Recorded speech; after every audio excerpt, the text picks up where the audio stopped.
And good Monday afternoon. My name is Ryan Belmore, and I'm the owner and publisher of WhatsUpNewp. And Mr. Frank Prosnich joins me, the hostess with the mostest. How are you? I'm doing fine. How are you, Ryan? I'm doing okay, and happy Monday afternoon. Yeah, it is a Monday afternoon, and the sun is shining. No more tornadoes up here, and none of that stuff. So yes, exactly. It's been a quite a busy morning over on the bridges, and just checking. They have reopened. There was a car fire over on the eastbound lane, as well as possibly an accident on the bridges this morning. That is cleared, but expect some residual traffic after. You have a very special guest today. We do. It begins a monthly broadcast. It's with Mayor Jeanne Marie Napolitano, and it'll be either with the mayor or a member of the council.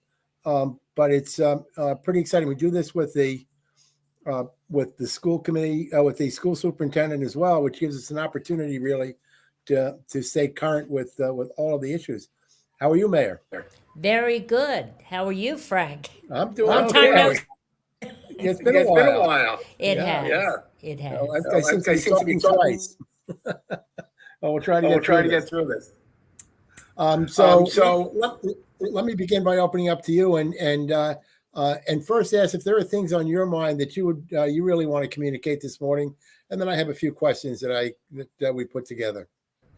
Well, yes, we have passed a number of resolutions that obviously the big one is the city's charter review, and we will be looking for participants within the next 3 weeks. We'd like to appoint them at the December meeting because we have a very limited time frame before we could get any of the questions on the ballot in June. So that would be one area. And the reason I had proposed the city charter review is the last time we did it was 2012. And I think periodically, things change and people want to address certain issues. And I know in 2012, there were a couple changes that we made, including the one that in terms of appointing or electing the mayor, it used to be 2 months from the early November election to January 1st. And that was just too much, too much time. So now it is the first meeting in December that a mayor is elected. And I just think it went a lot better since we did that. 2 months of the population not knowing perhaps who would be mayor, it just caused a lot of unnecessary angst for people. Would there be consideration, or is there any thought to taking a look at the system form of government, if you will, where you now have a city administrator, to changing that just totally to an elected mayor position? I don't really think so. I don't think there's a appetite for that. I believe that we have been well served with city managers. Yes, there is a distinction with the jobs in terms of the manager is responsible for all city employees and also to implement whatever regulations the council puts forward and approves. So, I think we're very well run. I don't have a problem with that form of government, and I think I may have a problem with just having a mayor. I think having a city manager looking at some of these issues, particularly from a different perspective, is very helpful to the council. Are there other issues or other things that you think are going to rise to the top in terms of any charter reform? I know I've had a number of people asking me about term limits, but also about having people run at large. And I know that came everyone, so that everyone has the opportunity, if so chosen to become mayor. I mean, these are all things that the citizens of Newport can discuss, and they can make their recommendations to the council. I would think that it would happen in the second week of May, or the second meeting in May, so that any of them that are approved, we could put on a resolution for the state to include them for voting, because any changes we make, the citizens have to vote on it. That has to be in by the end of June. For a vote in November. Referendum, exactly. Is there a way for residents, if they want to, if they're not on the Charter Review Commission, for them to be able to submit some of their questions, some of their ideas to the commission, and also if come May the council doesn't include certain things, is there a way for the residents to be able to get those on the ballot, even though the council might not agree? Right. The only other way for the public, after the council votes on forwarding certain recommendations, if none, would be to have they have to get a number of signatures. I believe it's 10% of the voters' rolls need to sign a petition that they want that on as a referendum, and they can do it that way. As far as, I'm sorry, your first question was about a way to participate. All the meetings are open. I'm thinking they're going to have at least one meeting, if not two meetings a month. It's going to be very intense. It's going to be a lot of responsibilities. And they certainly can take questions from the public at that time. So there'll be plenty of opportunity. And if somebody wants to write or email individual counselors, they certainly can, and we can provide that to the commission for discussion. The first step, of course, is if somebody has any burning desire, they can seek to become a member of the commission. Absolutely, and we would welcome that. And how do they do that? They would apply. It's a standard application, and they would apply through application. It's done. It can be done online, or if they choose to drop it off to City Hall, they can drop it off to City Hall, or they could mail it into City Hall. So there's several ways of them getting their request before this Charter Review Commission. Are there other issues that you wanted to touch on?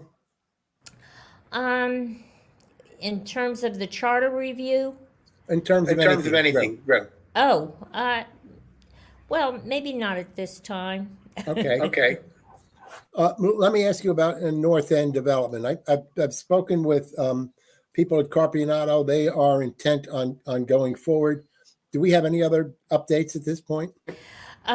Actually, we do not. We've done our work, and the citizens group that was discussing planning and how they would move forward, all of those approvals have been done. So now it's up to that Carpinato group to present a plan. It was a concept before, just a concept.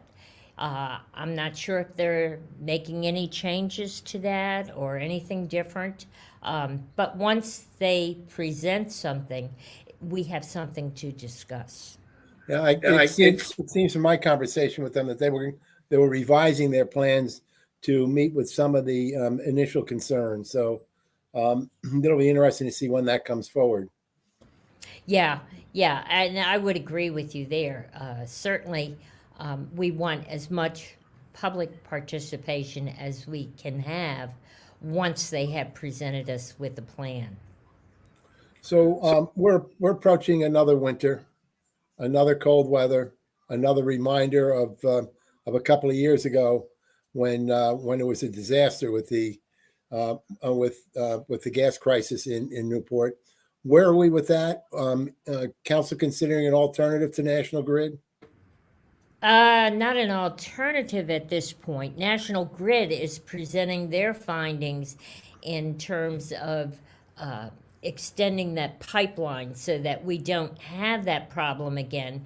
However, they currently have a site on a middle, I think it's on Middle Road in Middletown. And they're talking about possibly working with the Navy. Not me. We'll take care of that. Okay. Hello?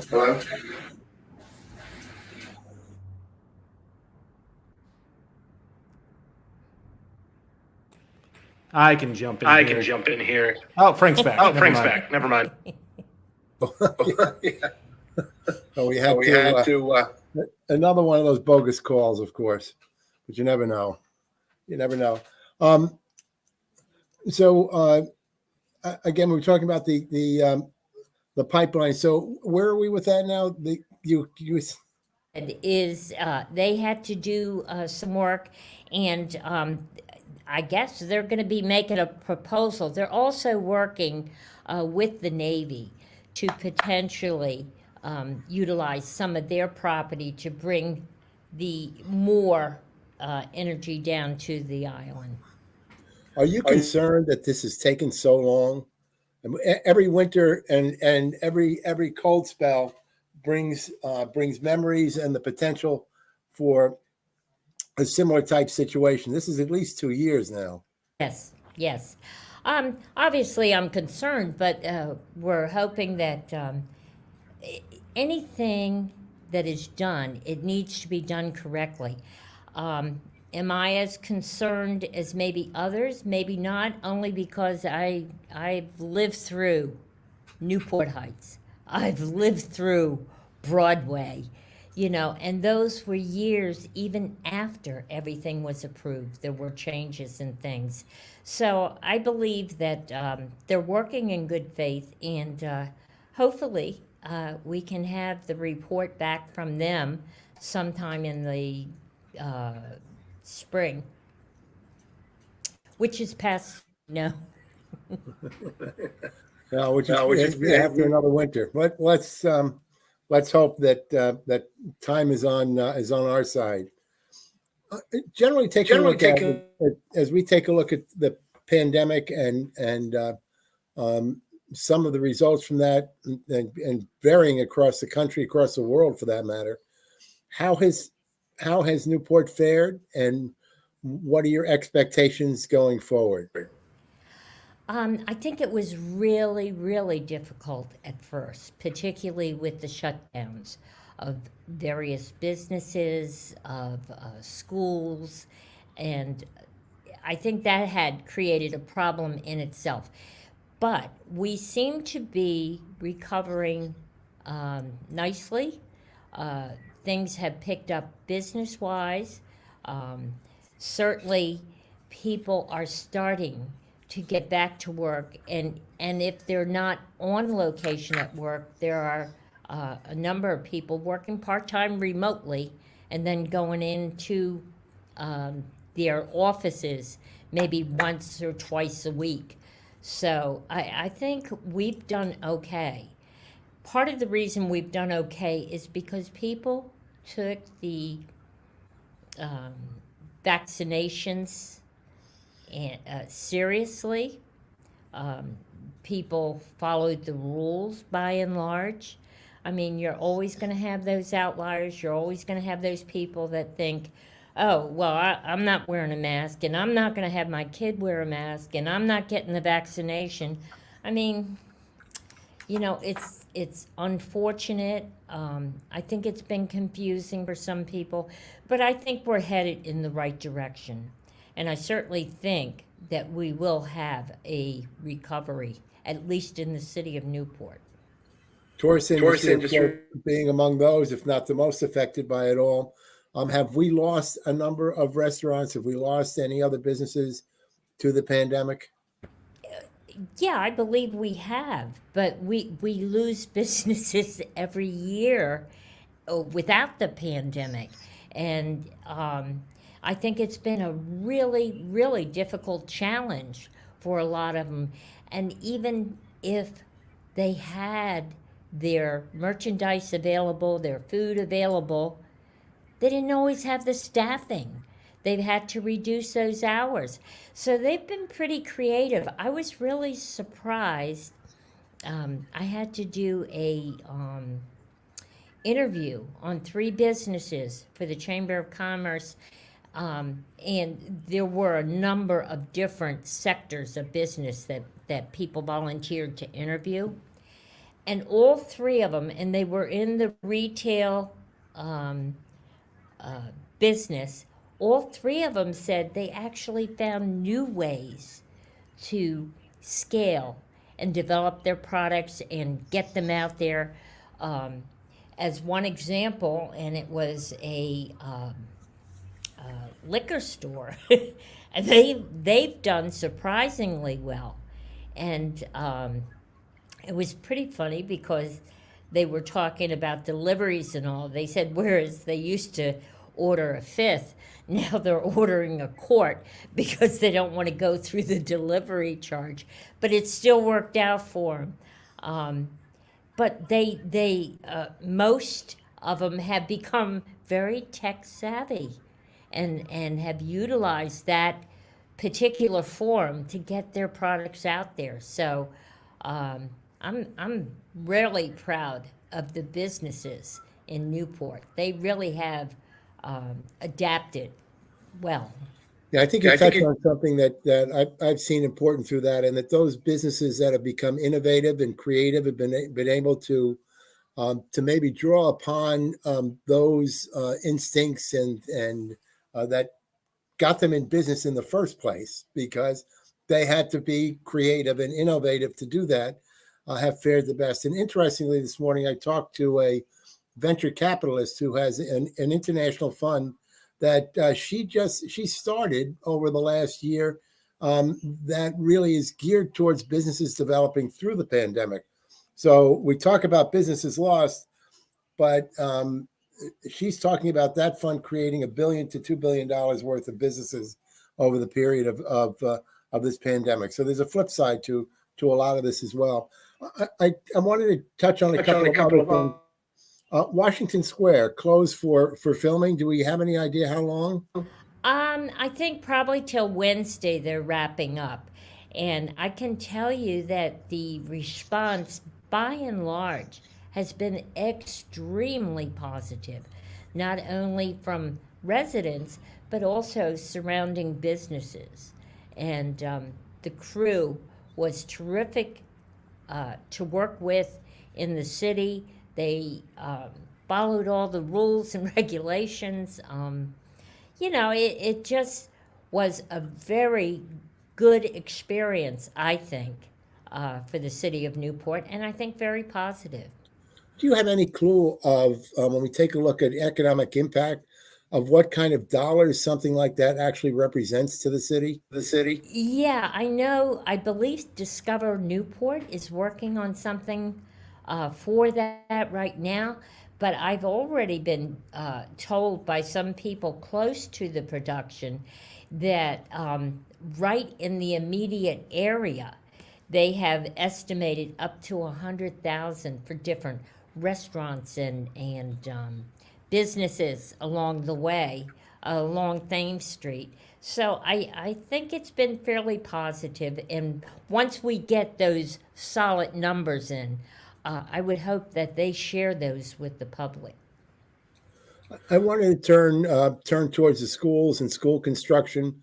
Last November, when the bond issue was approved, it was for a little over $100 million.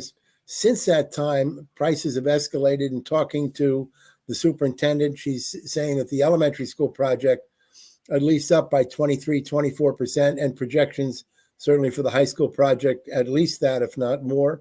Has anybody given thought to how to deal with that shortfall? Actually, they have. They're working very hard. The school building committee, and I believe there has been a decision to make classrooms smaller, for one thing. There is a track that they will not be able to install. So I do believe they will get to where they have to go with essentially their business model. And we can always look for grants and things, maybe to add the track back and certain items back. Everything is going to come in due time. It's not an easy project. The voters were terrific in voting to make the addition to Pell and to replace Rogers. And I think they're going to be very satisfied with the ultimate building that's there. There's been a suggestion thrown out, and I don't know if it's widespread, that perhaps the city should consider a supplemental bond issue of maybe $25 million to help cover the shortfall. I don't think at this time that's going to fly. I just know when I'm talking to a number of citizens and voters that supported it totally when they were told about the additional expense. And some of that is the supply chain, and some of that is materials. And those things should come down somewhat, and the relief will be there. But in the meantime, they've got to put up a school. They've got to put up an addition at Pell. They've got to put up a school at Rogers. So I just don't feel there's an appetite at this point for an additional $25 million bond. I'm wondering, as I think about future development, the Shepherd building, we have any updates on how well that's been doing since it opened? The Shepherd building, refresh. The innovation, the technological. Whoops, I think you're on mute.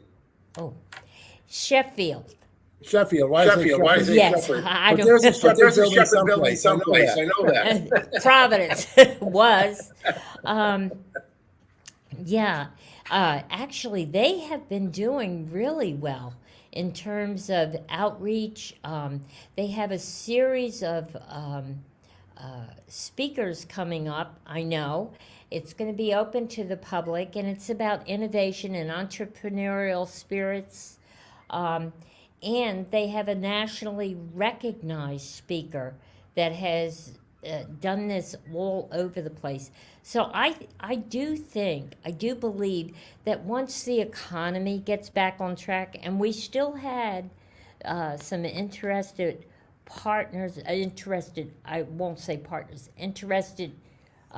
businesses coming to us during the pandemic and presenting their ideas.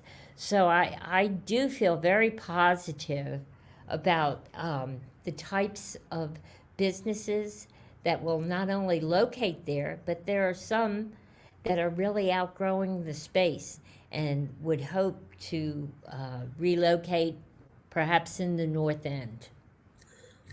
Speaking about vacant properties, what's going on with the former Naval Hospital property? That's a perennial question. As long as I've been on the council, my understanding is that we have made an offer or had suggested a certain amount, and that we would take care of, or they would take care of remediation. Where that's at this point, I really don't know. How long has this been going on with that building? A number of years. 10 years. Wow. 10 years. But, Frank, I'll remind you, Malbone Road went on for, first of all, the building of Malbone Road itself went on for 4 years. But I had presented the idea in 2006, and it wasn't until 2014 that it actually even, got started and initiated. And I know that all cities and towns are in search of people to volunteer for different positions, people to come with expertise into certain positions. I wondered during the pandemic whether or not that has gotten harder or easier, and whether people are in fact staying on boards, whether they're leaving, and whether more people are coming forward. It really comes down to what are the needs that the city has in terms of volunteers. We have been very successful in getting people to volunteer, citizens to volunteer for these various boards and commissions. However, we do have a process where we interview. And, I was a little bit disappointed at the last meeting with certain statements that were made, which I think could have a chilling effect on those who apply. The person that was appointed was not approved unanimously. That's fine. But when you get into, we think somebody was more qualified and this, that, and the other thing, that's not the way government works. These people have applied because they want to help the city out. And just like what happened at our last meeting, I don't always agree with everyone that has been voted on some board or commission, but majority rules. And I found it, I would never think, even if I didn't agree, I would never think of saying, well, we had much more qualified candidates. What makes them a qualified candidate and what makes us the experts in determining who is qualified? It did bother me a bit. It did. How can people find out what vacancies there might be, and what is the process for them to apply? Okay, they can apply online. If they go to cityofnewport.com, there is a whole list of boards and commissions. And if a person feels that they are qualified to serve on certain boards and commissions, then they can put that on their application. They can put their background or what their experience has been or what their work experience. Just to say that because it's planning or zoning, we have to have an attorney and we have to have a architect, that doesn't necessarily make them the most qualified. There are certain aspects that for people that we're putting on boards and commissions that talk about their personalities, that they've attended some of these meetings, that they feel that, some of the changes were good. And maybe they felt some of the changes weren't so good. That's okay. That's all part of their experience as a resident and a voter in Newport. But I just, I think it will have a chilling effect as to the way it happened at our last meeting, where a couple of the members, are saying that people that are coming to us aren't qualified. I was surprised, and I was disappointed. I have a ton of other questions, but I actually am going to hold to one more because, we want to keep this to a reasonable length, and we've got this is going to be monthly, so this will be great. But first, I want to ask you whether you have anything you'd like to add, and then I'll throw in my last question. No, we one resolution that we did pass was the voter and how the wards are divided and all. And I would encourage people to either come to the meeting, or if they have some concerns or want to know how it works. We had our canvasser, our chief canvasser, Tracy Nelson, give a great overview of how it works. And if they go online and go to that meeting, they'll better understand how the wards are divided. And they're supposed to be divided fairly evenly. I think about 3,300 in each ward, first, second, and third. So my last question, I don't know if Ryan has anything he wants to ask, but we're coming out of a difficult period of time. Thanksgiving is a week and a half away. What are you most thankful for? I'm most thankful for the way the city of Newport and its citizens have responded to our request for a Biden, excuse me, in the regulations, in terms of the masking, in terms of some of the decisions that had to be made by the school department. People have gone out of their way to be cooperative and to be helpful during this time. And God knows there were a lot of families that needed help. And I'm very proud of them, very proud in particular of the organizations that belong to, I forget the name of the group. It's an umbrella group, and they take in all the different nonprofits.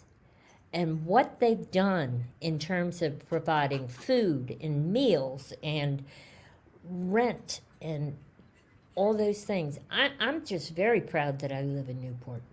Very proud of the people. Excellent. And I just have two quick follow-ups. Mayor, Rita wrote in Louise. There were some talks about changes to possible zoning laws, short-term rentals. Any update there?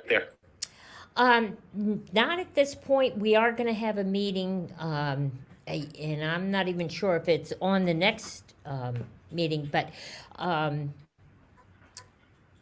the one thing, a couple of things that really came to the surface is we need a manager within 10 to 15 minutes away. And I'm going to tell you why. Because some of these places, if things occurred, they had nobody to go to. In the wintertime, there were more people that had bought property and didn't have somebody to plow or to clear their sidewalks. And these are routes for kids going to school. So that is going to be a requirement in the future, that they have that intact. The other thing that I think we're going to look at is the parking situation. And if they don't have off-street parking, I think it's really very difficult. It has made it very difficult for many of the neighborhoods to all of a sudden see 4 and 5 cars parked in spaces that normally were open. I feel strongly about that. And most of the people that have been operating within the guidelines have done very well. But I also think they're a commercial business, and as such probably should be charged a commercial rate. And that's not the residents that live in the house. That's a different situation. We've had that for the last, God knows, 100 years, where it's always been a supplement to their income, and they really follow the rules. But these people that come in and buy the houses and beautify them and everything else, and then charge an arm and a leg for rent so that our young people don't have a place where they can live, it's just not fair. Just not fair. And finally, Mayor, I'm starting a rumor now. I heard that you were playing the stunt double for Sarah Jessica Parker in Hocus Pocus 2. Is there any truth to the rumor? I wish. You know what? I was invited on the set the other day, and I saw Bette Midler and Sarah Jessica Parker, and somebody said, "Oh my God, they're so short." And I turned around and I said, "I'm short. They look fine to me." You know, they're tiny, they're petite. You know, I had the problem the other day at the veteran ceremony. That mic was like up, and I said, come on, you guys got to turn it down." So I'm going to have them build a little box for me. All right. Well, thank Hey, you, Mayor. Mayor Napolitano. Oh, it was great Thank being you, with thank you you much. guys. Thank you. Thank you. All right, Mr. Prosnitz, and that concludes. We have so many more questions that people. I will try to put them all on a list. Maybe I could forward them over to the mayor, or I'll forward you back the link. If you asked a question, we got an answer to. We'll get it all together. We didn't get to a lot of them today, but we'll be doing this every month. And we also have Superintendent Germain on December 1st. First, yep. All right, Mr. Prosnitz. And you know, it's great that both the mayor and it may not be the mayor every month, maybe someone else from the council, but it's great to have that opportunity to ask those questions on a regular basis about the school superintendent and the mayor, and we really appreciate that, and we appreciate your providing us with some of those questions. There are a couple of them that came that I had a list today, and it's a long list, so we'll try to get to them all. Yes, and we'll compare our notes, and we'll also share them to make sure that we get the answer for you. All right, Mr. Prosnitz. Thank you, Ryan. All right, talk to you next time. On behalf of Frank Prosnitz and myself and all of us here at WhatsUpNewp, we want to thank Mayor Jeanne Marie Napolitano for joining us today here on WhatsUpNewp.